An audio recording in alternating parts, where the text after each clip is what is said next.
সম্মানিত সুপ্রিয় দর্শক শ্রোতা দেশ ও প্রবাস থেকে যারা এই মুহূর্তে আমাদের ভিডিও দেখছেন সবাইকে জানাই আন্তরিক প্রীতি ও শুভেচ্ছা। বন্ধুরা, আমি কথা বলছিলাম সুইট সুন্দরী অপরূপা একটি আপুর সাথে, যে কিনা আমার সাথে সংযুক্ত হয়েছে অডিও কলে, কয়েকদিন আগে থেকেই যোগাযোগ প্রতিবেদন করবে। কেন আসলো বিস্তারিত ভিডিওতে আলাপ থাকছে, ভিডিওটা কন্টিনিউ করুন। আসসালামু আলাইকুম। ওয়ালাইকুম সালাম। ভালো আছেন? জি ভাইয়া, ভালো আছে। আপু, আপনি প্রতিবেদনে কেন আসলেন? প্রতিবেদনে তো আসছি ভাইয়া, খুবই অসহায় হয়ে নিরুপায় হয়ে, একটা ভালো মনের মানুষের জন্য যে দুঃখে সুখে পাশে থাকবে। যে দুঃখে সুখে আপনার পাশে থাকবে এমন একটা মানুষের জন্য প্রতিবেদনে আসছেন। আগে কখনো প্রতিবেদন করা হয়েছিল? জি না। পরিবারে আছে কে কে আপনার? পরিবারে আম্মু আছে আর আমার একটা বাচ্চা আছে। বিয়ে হয়েছে না? জি। স্বামী কোথায়? স্বামী ফেলেই দিয়ে চলে গেছে। কেন? জানি না কার মনে কি আছে, একমাত্র আল্লাহই তো জানে ভাই। আপনার মনে কি আছে? আমার মনে তো তার সংসার করার আশা ছিল, সে যে আমারে ফেলাই দিয়ে চলে গেল কেন, আমি তো আর বলতে পারবো না। স্বামীর সাথে বেয়াদবি করছিলেন? আমি তো কখনো এরকম কোনো কিছু করি নাই। তাহলে কেন হলাইলো কোন? সে নেশা পানি খায় তো, বুঝেন না, এখন যুগ ভালো না। একটার মা হয়ে গেছে, হয়তো তার চোখে সন্তান রাখছে, এই কারণে আরেকজনের কাছে চলে গেছে। আপনার চেহারা সুন্দর নাই? যে চেহারা আপনার সুন্দর নাই?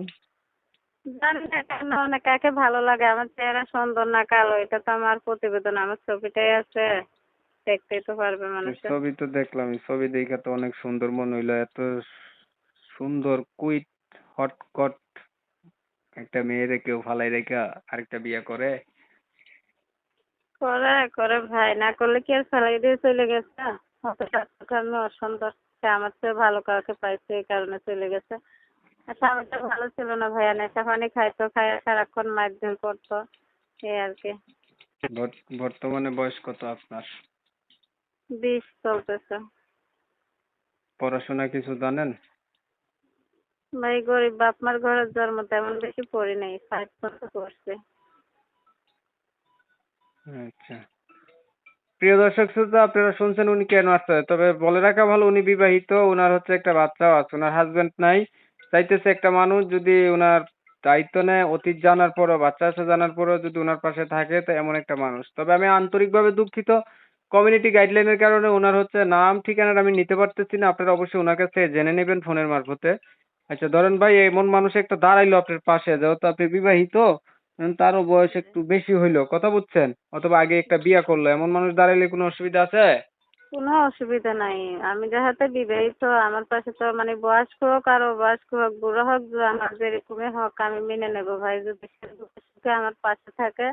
আমার অসুস্থ একটা আম্মু ঘরে, আমার মানে একটা ছোট বাচ্চাকে নিয়ে আমি খুবই কষ্টে আছি, নিরুপায় হয়ে প্রতিবেদনে গেছি ভাইয়া। দর্শক শ্রোতা, যেমন বয়সেরই হোক বা আগে বিয়ে করছে এমন হলেও সমস্যা নাই, আমি ওনার কথা তুলে ধরছি আপনাদের মাঝে। আপনারা শুনছেন, শুনে যাদের ভালো লাগছে অবশ্যই ওনার সাথে আপনারা যোগাযোগ করবেন। আর যদি ভিডিওটা ভালো লেগে থাকে একটা লাইক দিবেন, শেয়ার দিবেন, ইমো মেসেঞ্জারে ছড়াই দিবেন, আপনাদের মতামত গুলো কমেন্টে জানাই দিবেন। চ্যানেল ভালো লাগলে সরাসরি সাবস্ক্রাইব করে রাখবেন। অনেক সময় নিয়ে ধৈর্য ধরে কষ্ট করে আমার সাথে থেকে ভিডিও দেখছেন, এর জন্য এমএসকে টিভির পক্ষ থেকে সবাইকে জানাই অসংখ্য অসংখ্য ধন্যবাদ। সবাই ভালো থাকবেন, সুস্থ থাকবেন, আল্লাহ হাফেজ।